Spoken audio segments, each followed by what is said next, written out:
Qielli ishte I kthjellët atë mëngjes prilli. Aq shumë sa dukej sikur vetë Zoti kishte dalë të shihte dasmën e vajzës së vetme të Demirit. Fshati gumëzhinte nga zhurma, muzika, kënga e qeshurat. Obori ishte zbukuruar me lule të bardha që era I tunte lehtë, ndërsa tavolinat e mbushura me bukë, mish, verë ëmbëlsira prisnin qindra të ftuar. Askush se mendonte kurrë se ajo ditë do të mbyllej me britma, gjak dhe sirena policie. Askush se mendonte se babai I Nuses, një burr I heshtur e I drejtë, do të ngrihej para të gjithëve dhe do të bënte atë që s'do ta bënte asnjë armik gjakatar. Por atë ditë, drejtësia e tij ishte më e fortë se ligji, se Zoti vet, se gjithçka që ne quajmë jetë normale. Vajza e tij, Arlinda, ishte e bukur si engjëll. Veshja e saj ngjante me një petal lulesh të bardha. Qeshi, por syt I kishin një lloj trishtimi që askush tjetër veç nënës së saj, Lirianës, nuk e pa. Liriana e njohu me një herë atë shikim, sytë e një vajze që ka qarë net të tëra. Ajo u përkul afër dhe I përshpëriti. E bia, pse dukesh kaq e ftohtë? Sot është dita jote. Arlinda buzëqeshi me zor dhe I tha: "Jam e lodhur, mami." Ka shumë emocione. Por të dyja e dinin se ajo nuk ishte e vërteta. Dhëndri, Klajdi, një djalë I bukur në pamje, I shkathët, I dashur para botës, ecte rreth e qark si sorkadhe. Përshëndeste, qeshte, shtrëngonte duart e të gjithëve. Fshati e donte shumë. Ishte nga një familje e pasur, me influencë, me zë. Nuk ishte rastësi që dasma e Arlindës bëhej kaq e madhe, kaq e bujshme. Për njerëzit, kjo ishte histori e dashurisë së thjeshtë të dy të rinjve. Askush se dinte anën tjetër. Askush se dinte natën në të cilën Arlinda kishte qarë mbledhur për vete, ndërsa në trup I kishte shenja që I fshihte me makijazh. Askush se dinte fjalët e ulta, kërcënimet, shantazhet, kontrollin. Askush se dinte se dashuria mes tyre nuk ishte dashuri, por frikë. Por mbi të gjitha askush se dinte se Demiri, babai I saj, e kishte mësuar gjithçka në orët e para të mëngjesit të asaj dite. Demiri nuk fliste kur shumë. Ishte punëtori I qetë, familjar, baba që jepte jetën për vajzën. Kur Arlinda ishte 5 vjeçe, ai I premtoi: "Për sa të kem frym, askush nuk do të prek." Askush, ai e kishte mbajtur atë premtim çdo ditë të jetës. Por kur vajza hyri në universitet, u dashurua me Klajdin. Fillimisht s'patën asgjë kundër. Djali duke I sjellshëm, korrekt, I edukuar. Por me kalimin e kohës, Arlinda filloi të mbyllej brenda vetes. Fliste më pak. Lëvizte më pak. Natyra e saj e gëzuar u zbe. Filluan shenjat në krah, në qaf, në shpinë. Ajo thoshte: "U rrëzova." Ose "Isha me biçikletë." Ose "Isha e lodhur." Askush se besonte plotësisht, por ajo refuzonte të thoshte të vërtetën, deri atë mëngjes. Pak para se të niste ceremonia, Arlinda u fut në dhomë vetme. Syt I kishte të mbushur me lot. Nuk qante nga gëzimi, qante nga frika. Ndonjëherë emocionet nuk I fsheh dot, sado fort të përpiqesh. Ishte ulur para pasqyrës, kur dera u hap ngadalë. Ishte Demiri, ai ul pranë saj I qetë si gjithmonë dhe I vendosi duart në supë. Arlinda, zëri I tij dridhej lehtë. "Më thuaj të vërtetën. Mos më gënje mua. Unë jam babai yt." Ajo fillimisht uli kokën. Duart I dridheshin. Pastaj sikur diçka brenda saj u dorëzua dhe tregoi gjithçka. Jo vetëm dhunën fizike, por edhe më të rëndën. Abuzimin, shantazhin, premtimet e tmerrshme që Klajdi I bënte. I tregoi natën kur ai e kishte mbyllur në makinë për 2 orë. Natën kur I kishte thënë: "Nëse nuk martohesh me mua, do të ta shkatërroj familjen." Pastaj natën kur ajo zguxonte as ta thoshte me zë. Por Demiri e kuptoi. Syt ju mbushën me gjak. Duart ju drodhen. Ndërsa vajza ja rrëfente, ai përjetonte secilin moment sikur ja kishin bërë atij vet. Kur ajo mbaroi, Demiri u ngrit. Sytë e tij nuk ishin më sytë e një babai. Ishin sytë e një luani që sapo ka parë se dikush I ka gjakur foshnjën. Ai I tha vetëm: "Nuk do të martohesh me këtë djalë." Por Arlinda u ngrit në këmbë dhe I ra në gjunjë. "Baba, ai do të na shkatërroj. Ai ka njerëz, ka lidhje. Më ka kërcënuar. Po e anulove dasmën sot, do të bëj diçka të tmerrshme. Baba, më beso." Ai e ngriti vajzën në këmbë dhe I fshiu lotët. "Mos ki frikë. Jam gjallë unë." Fjalët e tij ishin të qeta, por brenda tij gjithçka kishte ndryshuar. Shtëpia, dasma, muzika, njerëzit, gjithçka ra në heshtje në mendjen e tij. Ai mendonte vetëm një gjë, drejtësinë. Por drejtësia ndërtohej në forma të ndryshme. Kjo nuk ishte thjesht drejtësi. Ishte hak. Ceremonia nisi. Muzika shpërtheu. Dhëndri priste nuse me buzëqeshje të gjerë. duke besuar se ajo ishte më e dobët se frika që i kishte mbjell. Kur s'do i shkonte mendja se babai i saj e dinte të vërtetën. Demiri qëndronte pranë vjehrit të arshëm, pranë burrave të tjerë, por nuk fliste. Nuk pinte. Nuk qeshte. Syt i kishte vetëm te Klajdi. Çdo herë që djali qeshte, atij i shtohej një dhimbje e re në kraharor. Në një moment Klajdi afrohet dhe i thot në vesh, duke menduar se është shaka e mirë. Mos u bëj kaq serioz, o plak. Sot ta mora vajzën. Qetësohu, Demiri e shikoi. Nuk tha asnjë fjalë, por në atë sekond vendimi u vulos, doli ora e kurorëzimit. Atmosfera u ndez. Njerëzit mbanin telefonat gati për të filmuar momentin. Arlinda ecte drejt altarit me hapa të vegjël. Trupi i saj dridhej lehtë. Syt i kërkonin baban. Ai qëndronte disa metra larg, me duar në xhep. Në fytyrë kishte një qetësi të frikshme, të panjohur, prifti nisi fjalën. Sot jemi mbledhur të bashkojmë, por Demiri nuk e dëgjoi fjalinë. Ai dëgjonte vetëm trokitjen e zemrës së tij. Si daulle, si një numërim mbrapsht, a pranon ti? Arlinda, zëri i priftit jehon në ajër, ajo hezitoi. Syt ju mbushën me lot. Ju drodh buza. Nuk foli. A pranon ti? Klajdi ktheu kokën nga prifti dhe tha me zë të lartë. Po e prano, nuk e mbaroi fjalën. Në atë sekond, para syve të gjithëve, midis muzikës që u ndërpre, midis britmave të grave dhe fishkëllimës së erës që sikur u ndal, Demiri nxori armën nga brenda xhaketës. Askush se pa kur e futi. Askush nuk imagjinoi se një njeri kaq i qetë do të mbaronte gjithçka në një sekond. Klajdi u kthye. Syt ju zgjeruan, çfarë bën, more plak? Tha ai duke buzëqeshur me përçmim. Demiri nuk foli. Ai e shikoi drejt, thellë, sikur shikonte përmes tij, përmes çdo gënjeshtre, çdo dhune, çdo ulërie të natës që i kishte bërë vajzës së tij. Pastaj tha vetëm një fjali. Kjo është për Arlindën, dhe shtiu një herë, pastaj prap, dhe pastaj sërish, në mes të luleve të bardha, në mes të muzikës së dasmës, në mes të njerëzve të shokuar që ulërinin e shtrëngonin fëmijët, dhëndri ra në tokë, Arlinda ulëriti. Liriana ra në gjunjë. Njerëzit shpërndan vrap. Fëmijët u fshehën. Muzika u kthye në pshertima, Demiri qëndroi në vend. Nuk vrapoi. Nuk u fsheh. Nuk u justifikua, ai ngriti duart në ajër dhe i tha gjithë botës. Askush nuk prek vajzën time. Britmat e dasmës nuk u shuan për orë të tëra. Njëherë dëgjohej klithma e nënës së dhëndrit, herë Arlindës, herë grave që shtyheshin për të larguar fëmijët nga skena e gjakut.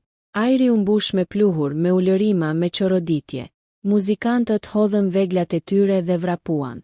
Dikush ra të fikët, dikush të riste, thirrni policin. Dikush tjetër ulërinte, ky është çmenduri. Vetëm një njeri ishte i qetë. Demiri. I ulur në një karrige pranderës së sallës së dasmës, me duart e ngritura, me armën mbi tavolinë, sikur po priste dik të merrte një deklarim pune, jo një jetë. Policia erdhi me sirena të ndezura, duke shpërndar turmë me vështirësi. Oficeri i parë që ju afrua ishte një burr rreth të 50 ave. Mik i vjetër i Demirit. Çfarë ke bër, o Demir? I tha ai, duke e parë me një përzierje dhimbje dhe mosbesimi. Demiri ktheu kokën ngadalë. Ato që s'kisha rrugë tjetër për t'i bërë. Oficeri mori frymthell, e vështroi armën mbi tavolinë dhe i lidhi duar. Demiri nuk kundërshtoi. Nuk tha asnjë fjalë tjetër. Ndërsa nxirrnin nga obori, njerëzit hapnin rrugën me frikë, por edhe me një lloj respekti të çuditshëm. Disa burra u përkulën kokën si të thoshin, e kuptojmë. Gratë e moshuara murmuritnin, pas ka pasur arsye, por në zë me frikë se mos dikush i dëgjonte. Arlinda u përplas në tokë duke bërtitur. Baba, mos ma merrni. Baba, policia e mbajti që të mos vraponte pas atij. Liriana e kapi nga supet, por vet nuk kishte më zë. Lotët i rridhnin si lum. Të gjitha gratë u afruan ta ngushëllonin, por ajo nuk dëgjonte njeri. Ajo shihte vetëm burrin e saj që po largohej i lidhur dhe nuk e njihte. Ishte si një hije tjetër. Një version i errët i tij, spitali, e vërteta e partrupi i Klajdit u çua në spital me shpresë minimale. Mjekët luftuan për orë të tëra, por plagët ishin shumë të thella. Në mbrëmje drejtori i spitalit doli para kamerave të gazetarit lokal dhe tha me zë të prerë. Dhëndri nuk arriti të mbjetoj. Lajmi u përhap brenda pak minutash. Fshati ra në heshtje. Dritat në për rrugë u ndezën një nga një. Gratë ulën perdet. Burrat dolën në obore duke tymosur cigare me duar që u dridheshin, që nga ai moment çdo gjë ishte ndarë në dy pjesë. Ata që thoshin se Demiri kishte të drejtë dhe ata që bërtisnin se ai ishte kriminal.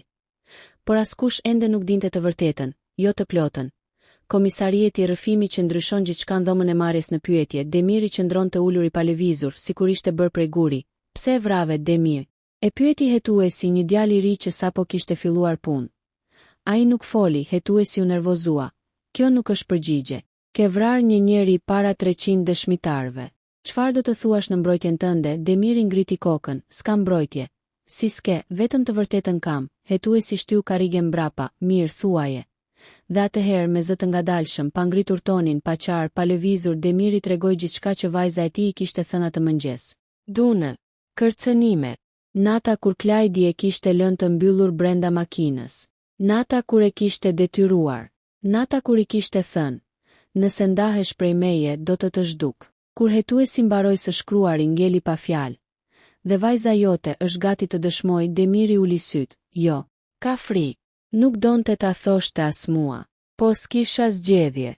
Ai e kishte në dorë të gjithë, edhe policin, edhe prokurorin, edhe biznesin. Ai s'do ta linte të lirë kur. Sot ishte dita e vetme që mund ta shpëtoja. Hetuesi e shikoi gjatë. Të shpëtoje duke vrarë, të shpëtoja duke mos e lejuar të jetonte më në ferr. Hetimi e vërteta që tronditi të gjithë ndërsa Demiri qëndronte në burgun e përkohshëm. Policia nisi hetimin për të vërtetuar pretendimet e tij. Ajo që zbuluan i la të gjithë pa frym. Në telefonin e Klajdit, mesazhe kërcënuese. Video të Arlindës në gjendje paniku. Audio ku ai u lërinte, ti je imja. Nuk del dot më prej meje. Në kompjuter, fotografi të Arlindës të marra pa dëshirën e saj. Gjurmë nga aplikacione spionimi. Dosje me dokumente që ai përdorte për të shantazhuar njerëz, në shtëpinë e tij. Ver të fortë të përzier me ilaçe qetësuese. Një blok me adrese të vajzave të tjera që i kishte ndjekur më parë. Një kuti me foto të Arlindës të marra që nga viti i parë i fakultetit, dhe më rënd se gjithçka një raport mjekësor një vajze tjetër që kishte bërë kallëzim ndaj tij një vit më parë. Kallëzim që ishte humbur në polici. Një prokuror ishte paguar, një oficer ishte kërcënuar, një vajzë ishte detyruar të heshtë. Policia e tronditur nga provat i çoi të gjithat e prokuroria e rrethi. Gazetarët morën erë.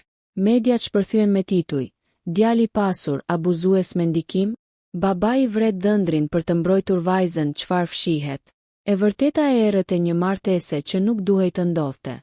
Në rrjetet sociale njerëzit për herë të parë hapur nisën të thoshin: Demiri e ka bërë për vajzën. Së zhvrasës, vajza duhet mbrojtur, djali ishte i rrezikshëm. Po të isha baba ndoshta kisha bërë të njëjtën gjë. Por familja e dhëndrit kishte nisur luftën e tyre. Arlinda e thyer, e friksuar në faj kryepsikologja e spitalit, një grua e butë me sytë e qartë. E vizitoi Arlindën pas vdekjes së Klajdit. Vajza qëndronte mbledhur në një karrige pranë dritares me një batanie të hedhur nga supet. Arlinda, dua ta dëgjosh një gjë shumë të rëndësishme, i tha psikologja me zë të qetë. Ti nuk ke faj.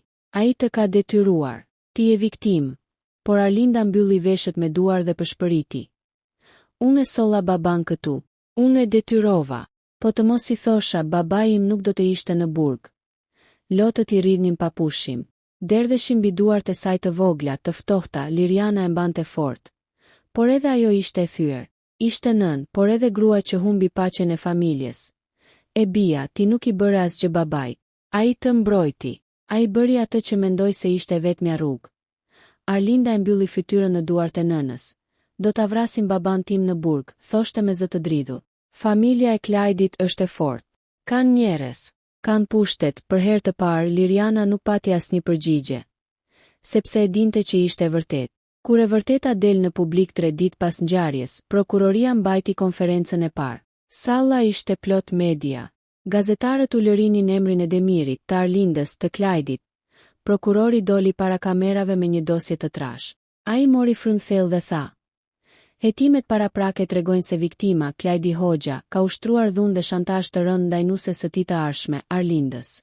Janë gjetur prova të qarta të dëmtimit psikologjik, kërcënimit, shantazhit dhe abuzimit, Salla shpërtheu. Gazetarët u ngritën në këmbë. Mikrofona u drejtuan, por prokurori vazhdoi. Krahas reagimit të tepruar të babait të saj, Demir Shabani, ekzistojnë rrethana lehtësuese shumë të forta. Hetimi po vazhdon, por nuk përjashtohet mundësia që ai të ketë vepruar në gjendje të rënduar psikologjike dhe në kushtet e mbrojtjes së vajzës së tij. Kjo fjalë ndryshoi gjithçka. Pesha e fajit lëvizi. Nga babait e dhëndri I vdekur, familja e Clydit shpërtheu në zemërim, ulërima, kërcënime. E ëma e tij, një grua e ashpër, tha para kamerave: "Ai burr do të kalbet në burg. Askush nuk vret djalin tim dhe deli pastër." Askush, por publiku nuk ishte më në anën e tyre. Në qytet nisën të përhapeshin thashetheme. Clydi ka qenë gjithmonë problematik. E kam parë duke britur Arlindës në rrugë. Një shoqe e saj kishte thënë diçka vite më parë. Familja e tij e mbylli çdo gjë me para, e vërteta, ashtu siç bëjnë të vërtetat, po dilte. Dhe askush nuk mund ta ndalte më.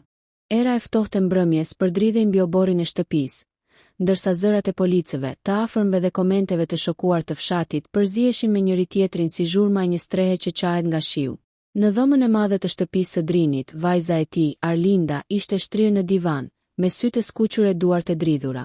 Ajo nuk fliste më.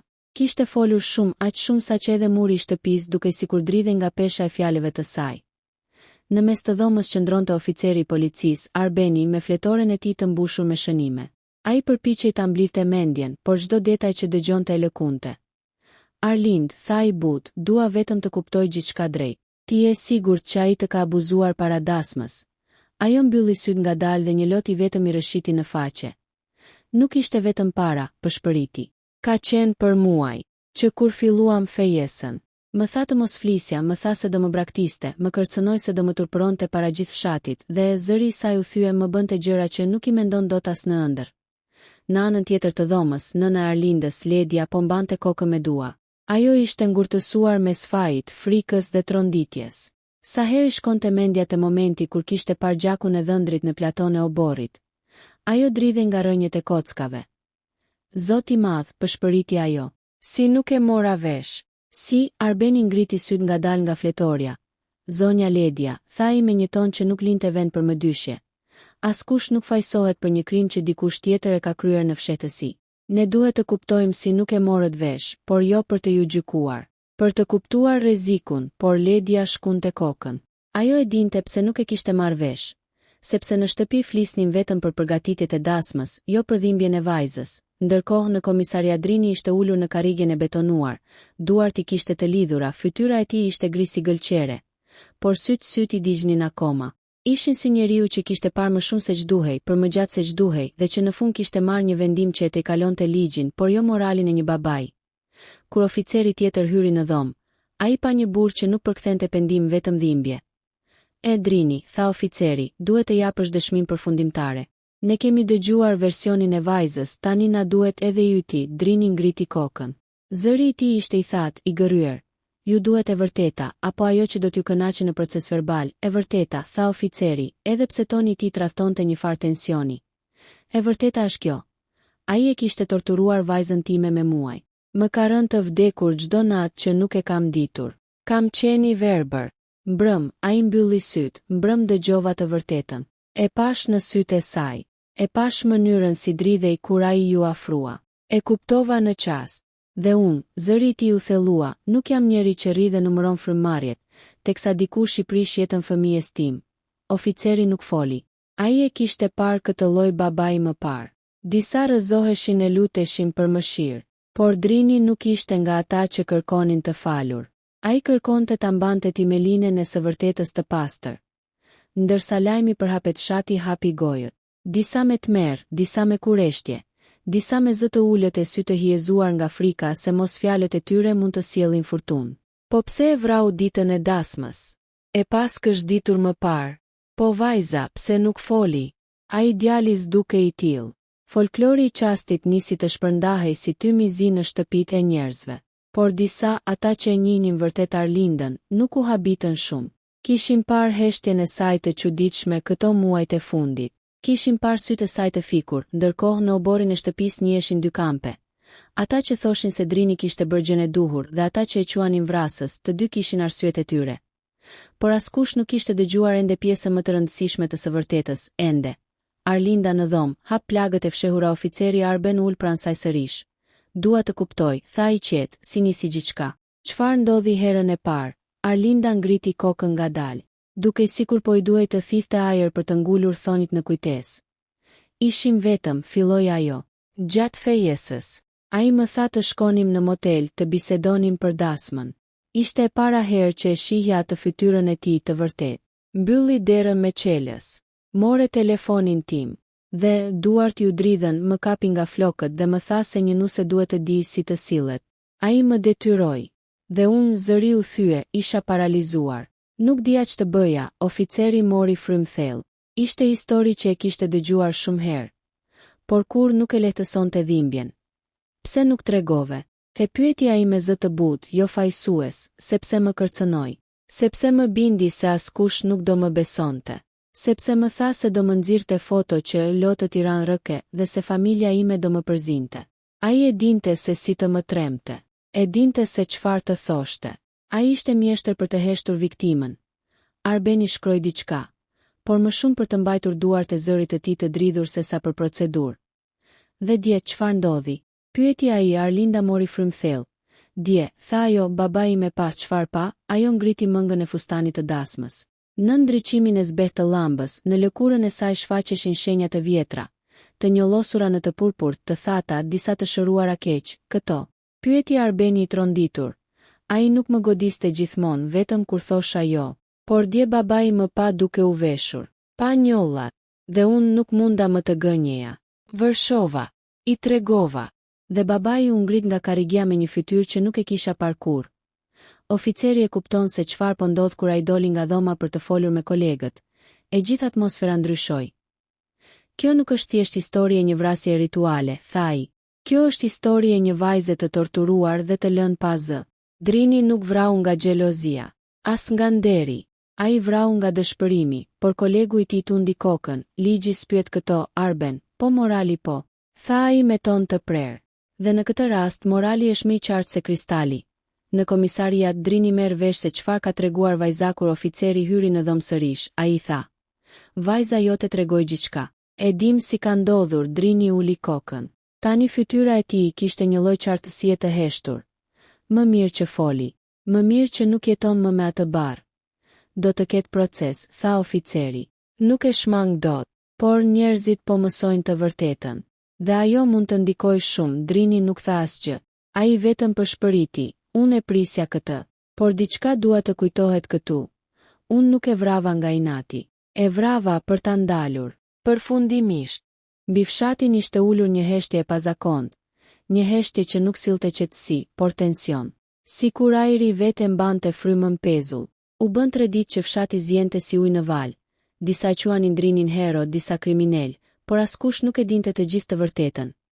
Të gjithë ndjenin se diçka e madhe, e rënd, e errët kishte mbetur ende e pa thënë.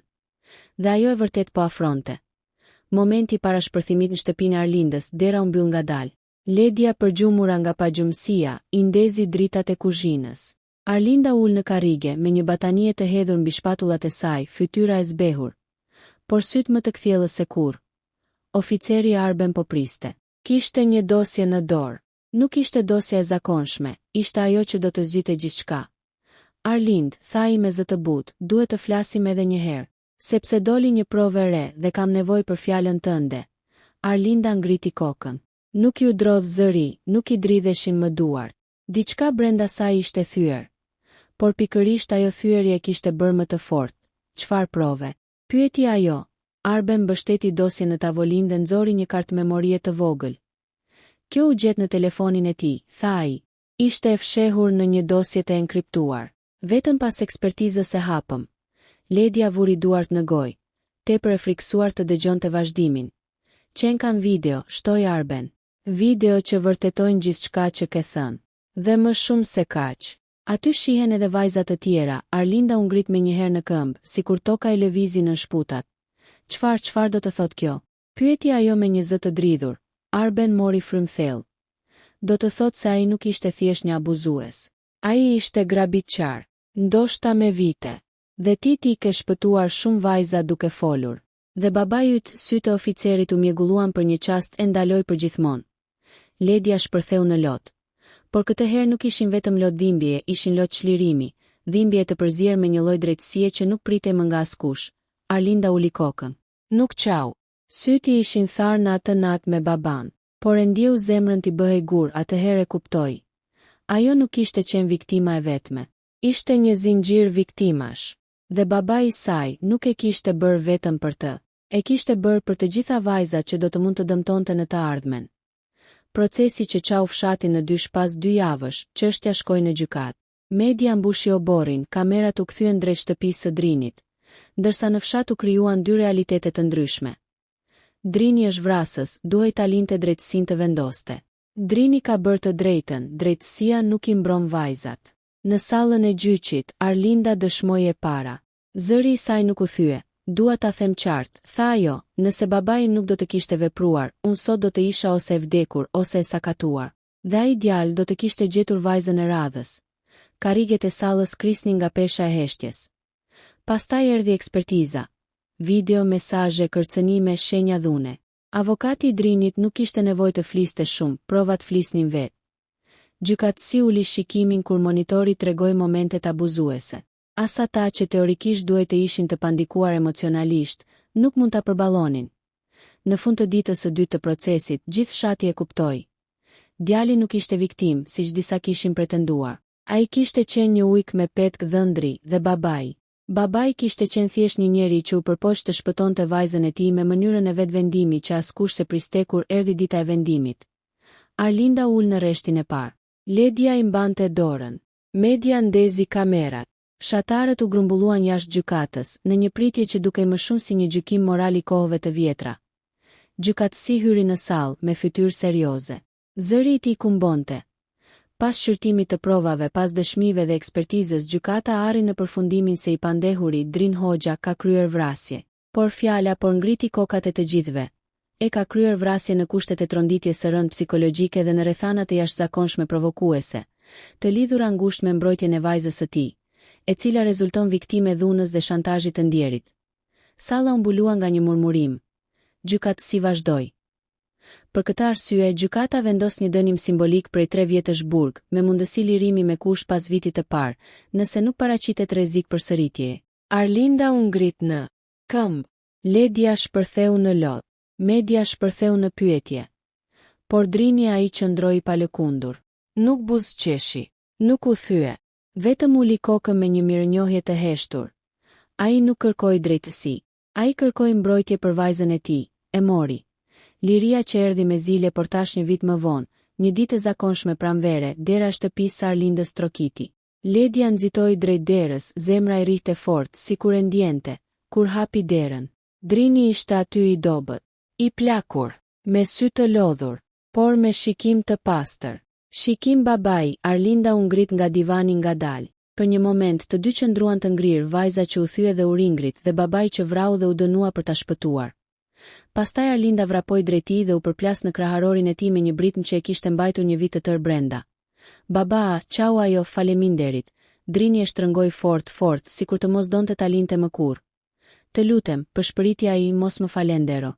Unë thjesht bëra atë që bën çdo baba kur e sheh që bota do t'ia zhduk vajzën. E ardhme Arlinda u rikuperua. Filloi terapi. Filloi të studionte psikologji. U bë aktiviste për viktimat e dhunës. Historia e saj u bë shembull për vajzat që kishin frikë të flisnin. Drini, ndonse me plagë në shpirt, nuk u mbyll. Ai u bë vullnetar në një organizatë që ndihmonte prindërit e vajzave të dhunuara. Ai kishte kaluar ferin, tani dëshironte të mos e kalonte askush tjetër, dhe fshati mësoi se nderi nuk është vetëm flamur në derë, por është siguria e vajzave. Se heronjt nuk janë gjithmonë të pastër. Dhe se e vërteta kur del është gjithmonë më e fortë se zhurma. Një mbrëmje vere, Arlinda doli në obor, tek vendi ku dikur babai I saj mori vendimin fatal. Ul në shkallë, vështroi qiellin dhe përshpëriti. Babë më shpëtove. Në atë qast sikur era I dha një prekje në faqe. Ajo buzëqeshi. Ishte hera e parë që buzëqeshte sinqerisht, pa frikë, pa dhimbje. Ajo kishte një jetë përpara. Një jetë që nuk ja kishte falur sistemi. Ja kishte falur babai.